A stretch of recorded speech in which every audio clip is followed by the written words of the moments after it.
ሰበር መረጃ ተሰምቷል። አሁንም ኢትዮጵያ በእጅጉ ዋጋ ሊያስከፍል የሚችለው ጦርነት ሊፈነዳ ዳርዳር እያለው ይገኛል። በትግራይ ክልል የሚገኘውና የሚንቀሳቀሰው ህወሓት አርሚ 15 የተባለ እንግዲህ ምልምል ወታደሮችን በትላንትናው ዕለት ማስመረቁን ይፋ አድርጓል። በዘንድሮ ዓመት እንግዲህ በድብቅ በርካታ ወታደሮችና አፍላ ወጣቶችን አፍሶ ወታደራዊ ካምፕ ውስጥ ያስገባ በርካቶችን አስመርቆ በኢትዮጵያ ውስጥ ላይ ዳግም የእርስ በርስ ግጭቶችን ለመቀስቀስና ወታደራዊ እንቅስቃሴዎች ለመጀመር ያስችለው ዘንድ ይፋዊ መግለጫ እየሰጠ ይገኛል። ነገር ግን የፌደራል መንግስትም ሆነ መከላከያ ሚኒስቴር በዚህ ጉዳይ ላይ ያለው ባይኖርም በዚህ አካባቢ ላይ በርካታ ተባሉ ድሮን ቅኝቶች እንዳሉና የመንግስት ኃይሎችም በአካባቢው ላይ በተጠንቀቅ ቆመው እየጠበቁ መሆኑን ተሰምቷል። ነገር ግን የሀገራችን እንግዲህ አንዱ አካል የሆነችው ትግራይ ክልል ህዝቡ ግን አሁንም የመንግስት ያለህ እባክህ ድረስልኝ ያለ ይገኛል። ህወሓት አሁንም አያስፈልገንም፣ ሰላምና ደህንነታችን ልጆቻችን በጤንነት ወጥተን መግባትና በሰላም ስራዎችን መስራት እንዲሁም ደግሞ የምንፈልገውንና ወደፊት የምንሆነው ነገር እጣ ፈንታ ራሳችን በራሳችን እንድንወስን ህወሓት ጣልቃ ገብቶ እየረበሸን ነው የሚሉ የትግራይ ክልል ህዝቦችና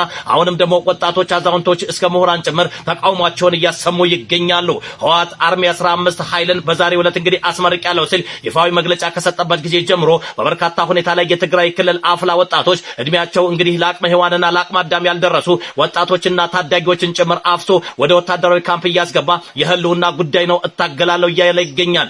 አለፈው እንግዲህ ጦርነት ላይ ምንም አይነት ትምህርት ያልወሰደውና ከ600 ሺህ በላይ ንጹሃን ዜጎች አልቀውበታል የተባለው ይህ ጦርነት ዳግም አሁንም ደግሞ ለዚሁ ግጭትና ለዚሁ ደም መፋሰስ የሚያስችሉ የሰላም አማራጮችን አልቀበልም ያለው ህወሓት አሁንም ከመንግስት አካል ጋር መደራደርና መስማማትን ትቶ ወደ ጦርነት የሚያስገባበትን ምዕራፍ ጀምራለሁ ይላል። ነገር ግን በራያና በቆቦ እንዲሁም ደግሞ በአፋር አዋሳኝ አካባቢዎች ላይ ወታደራዊ እንቅስቃሴዎችን የጀመረው ህወሓት አሁንም ከድርጊቱ እንዲቆጠብ የፌደራል መንግስት በተለያዩ ጊዜያቶች ላይ ምክር ሀሳቡን አቅርቧል። የፕሪቶሪያው ሰላም ስምምነት እንዲጸናና ተፈናቃዮች ወደ ቀያቸው እንዲመለሱ እንዲሁም ደግሞ ወደ ዲዲአር የሚገቡ ወታደሮችና ታጣቂዎችም ወደ ሰላማዊ አማራጮችና እንዲሁም ደግሞ ኑሯቸው እንዲመለሱ የሚያደርጉትን አማራጮች እንዲጠቀም በውጭ ጉዳይ የሚኖሩና በተለይም ደግሞ በአፍሪካ ህብረትነትም ጭምር የሚታወቁ በተለይም ደግሞ የናይጄሪያው ፕሬዝዳንትና የአሜሪካው እንግዲህ የምስራቅ አፍሪካ ተጠሪም በተለያዩ ጊዜያቶች ላይ መተው ምክር ሀሳባቸውን ለህወሓት አቀርበዋል። ሆኖም ግን ህወሓት አሁንም አልሰማ በማለቱ ምክንያት አሜሪካ ከኢትዮጵያ ጎን መቆሟንና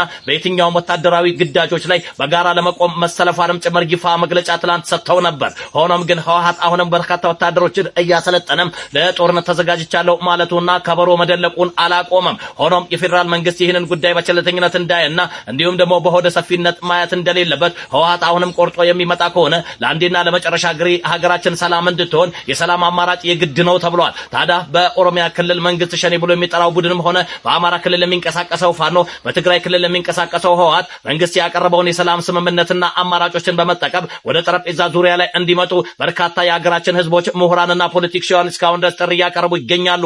ነገር ግን እስካሁንም ድረስ በጥሪው ሰምቶ ጥሪው እንግዲህ የኔ ነው በሚል በህዝቡና ለደህንነቱ በዚህችም ሀገር ቢባል የነሱም የኛ የሆነችውን ሀገር ለማዳንና ሰላሟን ለመጠበቅ ከሁለቱም አካላት ላይ የተገኘ አንድ አማራጭ የለም። የሰላም ስምምነት መቅደም እንዳለበት በተለያዩ ግዛቶች ላይ ምሁራን፣ ፖለቲሽያንና መንግስት አካላትና የሀገር ሽማግሌዎችና እንዲሁም ደግሞ የሃይማኖት አባቶች ያቀረቡትን ጥሪ ሁሉም ተቀብሎ ወደ ሰላም ስምምነትና ወደ ጠረጴዛ ዙሪያ ውይይት መምጣት እንዳለባቸው እኛም እናምናለን። ምክንያቱም ሀገር ስትኖር ነው ሁሉም የሚኖረው። የታጠቀውም ጫካ የገባውም በመንግስት ነኝ የሚለውምና እንዲሁም ደግሞ ህዝቡም ጭምር በዚህች ሀገር ላይ ያለው ድርሻ እኩል ነው። ስለዚህ በዚህች ሀገር ላይ መወሰን የምንችለው ሁላችንም እንጂ ጠመንጃ ወይም ደግሞ አፈሙዝ የያዝን ሳይሆን ወይም መንግስት ሳይሆን ወይም ደግሞ ህዝብ ብቻው ሳይሆን የጋራ ሀገራችንን በጋራ ማዳን እንዳለብን ተደጋጋሚ የተባሉ ጥሪዎች ቀርበዋል። እነዚህን ጥሪዎች ግን ተቀብሎ እስካሁን ድረስ እንግዲህ ወደ መሬት ያወረደ የለም። ምናልባትም አሁን ይሄ ነገር ወደ መሬት ለማውረድ በርካታ ምሁራን፣ ፖለቲከኞችና የሀገር ሽማግሌዎች፣ የሃይማኖት አባቶችና ወጣቶች፣ ሽማግሌዎች፣ አዛውንቶች የተሳተፉበት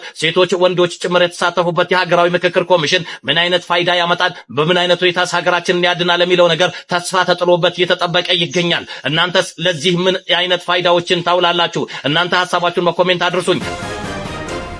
ተሰምቷል። የሀገራዊ ምክክር ኮሚሽን አዲስ መረጃን አጋርቷል። በሀገራዊ ምክክር ኮሚሽን ዛሬ የተሰማው ነገር የሂጅራ አቆጣጠር በአሁን በምንጠቀመው የኢትዮጵያ የዘመን አቆጣጠር ላይ ማለት ነው እንዲካተት ጥያቄ ቀርቧል። የሂጅራ አቆጣጠር በኢትዮጵያ በምንጠቀመው የዘመን አቆጣጠር ላይ ማይካተት ከሆነ ሙሉ በሙሉ እንግዲህ ከክርስቶስ ልደት ጀምሮ የምንጠቀምበትን የአሁኑን አቆጣጠር በአጠቃላይ ያካተተ እንዲሆንም ለምክረ ሐሳብ ቀርቧል። ይህን ተከትሎ የሂጅራ አቆጣጠር በዚህ ጉዳይ ላይ ማይካተት ከሆነ ደግሞ ሁለቱም የክርስቶስ ልደት ጀምሮ የሚነበረውን አቆጣጠርና የሂጅራ አቆጣጠርም ተትቶ ኢትዮጵያ አዲስ የተባለ የዘመን አቆጣጠር ሊኖራት እንደሚችልም ጭምር አዳዲስ መረጃዎች እየወጡ ይገኛሉ።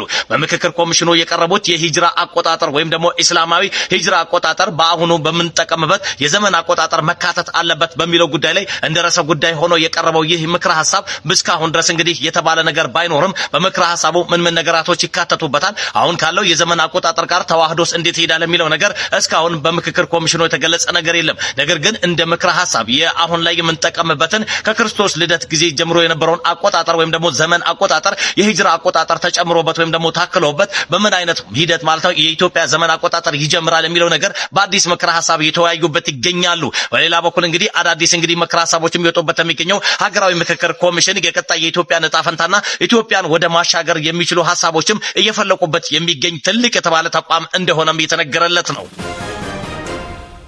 ሰበር መረጃ ልንገራችሁ። ከወደ ሲንጋፖር ወፍራም መቀመጫ ያላቸው ሴቶች በወንዶች ለትዳር ተመራጭ መሆናቸውን የሚያረጋግጥ አንድ የስታቲስቲክስ መረጃ ይፋ ሆኗል። በሲንጋፖር እንደምታውቁት ዓለም አቀፍ ቱሪስት መዳረሻ የሆነችው ሲንጋፖር አነጋጋሪ የሆነ ሰሞኑ አዲስ ነገርን እንግዲህ በሀገሪቱ ላይ መከሰቱ ተከትሎ በርካታዎቹ እንግዲህ መነጋገሪያን ፈጥሯል። ይህ በድንቃ ድንቅ ዜናም እንደተፖስተውና እንዲሁም ደግሞ የሀገሪቱ መንግስትም ያመነበትና በስታቲስቲክስ መረጃ ያጠናከረው በበርካታ እንግዲህ ሲንጋፖር ላይ ከሚወለዱና እንዲሁም ደግሞ ለአቅመ ሔዋን ከደረሱ ሴቶች ላይ በርካቶቹ ለትዳር ፍላጎት ወንዶች የሚያሳያቸው ወፍራም መቀመጫ ያላቸውንና እንዲሁም ደግሞ በዛው አካባቢ ላይ ሰውነታቸው ትንሽ ወፈር ያሉ የተሻለ ምቾትና እንዲሁም ደግሞ መደላደል የሚታይባቸው አካላዊ ፊዚካል ያላቸውን ሴቶች ተመራጭ እንዳደረጉና በትዳር ፍላጎታቸውም ላይ በርካቶቹ እንግዲህ አብረው ለመኖር ፍላጎት እንዳሳዩ በወንዶችም አመራረጥ ላይ እንግዲህ እነሱ የመጀመሪያ ምርጫቸው እንደሆኑ ይፋዊ መግለጫ ከተሰጠበት ጊዜ ጀምሮ በርካታ የሀገሪቱ ሴቶችም ይህንን መቀመጫቸውን ለማሳደግና እንዲሁም ደግሞ አካላዊ ፊዚካላቸውን ለመጨመር በርካቶቹ የጂምናዚየምና የስፖርት እንዲሁም ደግሞ በርካቶቹ ደግሞ የተለያዩ እንግዲህ ማለት ነው ሀገር አቀፍ የተባሉ የሕክምና ሰርጀሪዎችን ለመጠቀም ፍላጎት ማሳየታቸውን ይፋ አድርጓል። በሀገራችን ኢትዮጵያ በሰሞኑ መነጋገሪያ የነበረው እንግዲህ በርካታም ባልና ሚስትን በተመለከተ የተለያዩ ጉዳዮች ወጥተው ነበር። ከዚህም ጉዳዮች ደግሞ የኢትዮጵያ ስታቲስቲክስ አገልግሎት ያወጣው መረጃ መሰረት ባል ሚስቱን ለመምታት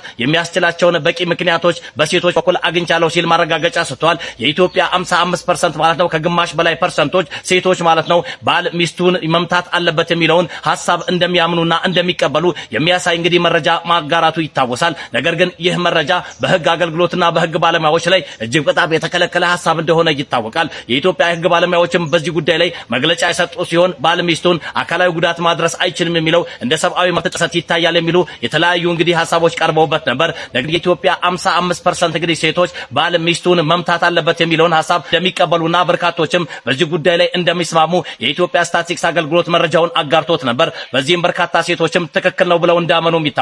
ነገር ግን ይህ ማለት ከሴቶች ባነሰ ወንዶች ደግሞ በጭራሽ ባል ሚስቱን መምታት የለበትም የሚለውን ሐሳብ 39% ማለት ከ55% በታች እንደሆነ ይታወሳል። ነገር ግን አሁን በኢትዮጵያ ውስጥ የሚገኘው የትዳር ሁኔታ በበርካታ ሁኔታ ላይ ባህላዊነቱን እንዲሁም ደግሞ ከወላጆችና ከቅድመ አያቶች የመጣውን ባህል የማስቀጠል እንጂ አዲስ ዘመናዊነትና አስተሳሰብ የታከለበት ባለመሆኑ በርካቶቹ ለትዳር ፍቺ ይዳረጋሉ። በዚህም ደግሞ በርካታ ህፃናትና ልጆችም ለችግር ይዳረጋሉ። ከዚህ ጋር ተያይዞ የኢትዮጵያ ስታቲስቲክስ አገልግሎት ያወጣውን መረጃ እንዳለ ሆኖ ነገር ግን በርካታ የኢትዮጵያ ሴቶች መደብደብ ትፈልጋላችሁ ወይ ተብሎ ቢጠየቁም መደብደብ በባላቸው እንደማይፈልጉና ይልቁንም መታቀፍ እንዲሁም ደግሞ የዕለት ተዕለት ችግራቸውን ማውራትና የደረሰባቸውን ሁሉንም ተጽዕኖች ከባላቸው ጋር ቁጭ ብለው መነጋገር ማውራትና ችግሮችን በውይይትና በንግግር መፍታት እንጂ ማዕከላዊ ድብደባዎችን እንደማይፈልጉና እንዲሁም ደግሞ ፍላጎታቸውም እንዳይሆነ ጭራሽ በትዳር ውስጥ ላይ የማይፈልጉትና የሚፈሩት ነገር ደግሞ በባል ወይም ደግሞ በቅርብ አጋራቸው ባሌ ብለው በመረጡት ባፈቀሩትና በወደዱት አብረውት በሚኖሩትና ልጅ በወለዱለት እንግዲህ ግለሰብ ላይ መደብደብ እንደማይፈልጉ ይልቁንም በተቃራኒው መታቀፍ እንደሚፈልጉ በርካቶቹ ይናገራሉ። ነገር ግን የኢትዮጵያ ስታቲስቲክስ አገልግሎት አጠናውት ባለው ጥናት መሰረት 55% ሴቶች ግን በባላቸው ቢደበደቡ ችግር የለውበትም ብሎ ያቀረቧቸው 4 ምክንያቶች አሉ። አንደኛው እንግዲህ ያለ ባሏ ፍቃድ ውጭ ወጥቶ መቆየትና እንዲሁም ደግሞ ዘግይቶ መግባትን ሲሆን፣ ሁለተኛው ደግሞ የልጆችን እንክብካቤ ችላ ማለት፣ ሶስተኛው ምግብ ማረር ሲሆን፣ አራተኛው ወሲባዊ እንግዲህ ጥያቄዎችን አለመቀበል የሚሉትና እንዲሁም ደግሞ ሌሎችንም እንግዲህ ተካተውበት በበርካታ ሁኔታ ላይ እንደ ምክንያት ተቀርቧል። ነገር ግን የኢትዮጵያ ሴቶች ሆይ ይሄን ቪዲዮ ከደረሳችሁ በባላችሁ የእውነት መደብደብ ትፈልጋላችሁ ወይም ደግሞ የባል ድብደባን ትቀበላላችሁ? የባላችሁ እስከደበደባችሁ በኋላ አዎ ትክክል ነው ባሌ ከደበደበኝ እቀበለዋለሁ የምትሉ ካላችሁ ኮምቱልኝ። ነገር ግን ትክክል አይደለም በባሌ መደብደብ አልፈልግም ይልቁንም መታቀፍ ነው የምፈልገው የምትሉም ደግሞ እንደ ስታቲስቲክስ ኤጀንሲ ማለት ነው እኔ መረጃዎችን ሰብስቤ ለኢትዮጵያ ስታቲስቲክስ አገልግሎት ይህ ነገር ምናልባት በድጋሚ ይታረም የሚል ጥያቄም እንኳን የሚቀርብ ከሆነ እኔ የእናንተን ኮሜንት ተጠብቃለሁ። በመላው ኢትዮጵያ ውስጥ ለምትገኙ ሴቶች ለአቅመ ሔዋን ለአቅመ አዳምና ለትዳር የደረሳችሁ በባላችሁ መደብደብ ትፈልጋላችሁ ወይስ አትፈልጉም? ሐሳባችሁን በኮሜንት አድርጉ።